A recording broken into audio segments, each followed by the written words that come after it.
Friends, welcome back to my channel. ఈరోజు అయితే గోరుచిక్కుడుకాయ మేమైతే మట్టికాయలు అంటామండి. ఈ కర్రీ ఎలా ప్రిపేర్ చేసుకోవాలో చూపిస్తాను. ఇంకా అన్నీ కట్ చేసి పెట్టుకున్నాను అనమాట. ఉల్లిపాయ, కరివేపాకు, టమాటా, గోరుచిక్కుడుకాయలు అన్ని రెడీగా పెట్టుకున్నాను. కుక్కర్లో అయితే ఆయిల్ వేసి శనగపప్పు వేసాను, పోపు దినుసులు, తర్వాత కరివేపాకు, ఉల్లిపాయ యాడ్ చేశాను. ఇవి కొద్దిగా ఫ్రై అయిన తర్వాత అల్లం వెల్లుల్లి పేస్ట్ యాడ్ చేస్తున్నాను. ఇవి కొద్దిగా ఫ్రై అయిన తర్వాత ఇప్పుడైతే మట్టికాయలు యాడ్ చేస్తున్నాను. మనం కుక్కర్లో చేసుకోవడం వల్ల టైం సేవ్ అవుతుంది. అలాగే మనకు ఇందులో ఉండే విటమిన్స్ అన్నీ బాగుంటాయి కదా, అందుకని నేనైతే ఇప్పుడు కుక్కర్లోనే చేస్తానండి. ఇంకా మట్టికాయలు కొద్దిగా ఫ్రై అయిన తర్వాత మూత మూసేసి ఒక 2 మినిట్స్ అలా మగ్గించుకున్న తర్వాత రాక్ సాల్ట్, పసుపు, టమాటాలు యాడ్ చేసేసి వీటితో పాటు ఇంకా వాటర్ కూడా యాడ్ చేస్తున్నానండి.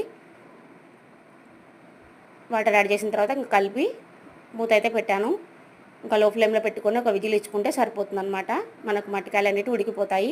ఇంకా ఉడికిన తర్వాత కారం, కొబ్బరి పొడి, తర్వాత పల్లీల పొడి, గరం మసాలా, ధనియాల పొడి, ఇంకా రుచికి సరిపడా మళ్ళీ కావాలంటే ఉప్పు యాడ్ చేసుకోవాలి.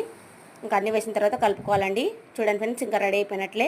మీరు కూడా ఈ విధానంగానే చేసుకోండి. ఓకే ఫ్రెండ్స్, వీడియో కనుక నచ్చినట్లయితే లైక్ చేయండి, షేర్ చేయండి, కామెంట్ చేయండి. అలాగే సబ్స్క్రైబ్ చేయడం మర్చిపోదండి ఫ్రెండ్స్.